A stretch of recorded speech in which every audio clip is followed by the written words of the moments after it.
Hey YouTube, what is going on? Brandon here with another printer video. Today I'm going to show you how to install the ink on the Canon TR8520 with some 280 and 281 ink.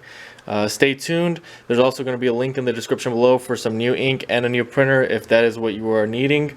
So I'm going to go ahead and show you how to install it. Alright, so what you're going to want to do first is, of course, make sure the printer is on. You're going to go ahead and lift the top of the printer just like that.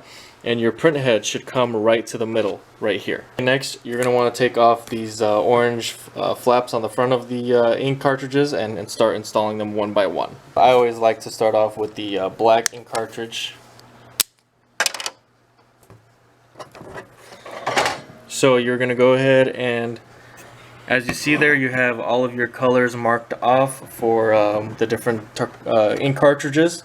So you're going to go ahead, slide it just like this. Lay it flat and just click it right down in there. So that's cartridge 1, and you can see it there that it is picking it up. I'm going to go ahead and take off the rest of these orange flaps and start installing the rest of them.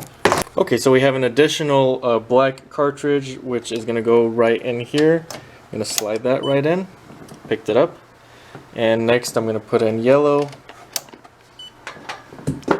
magenta, and cyan. Perfect.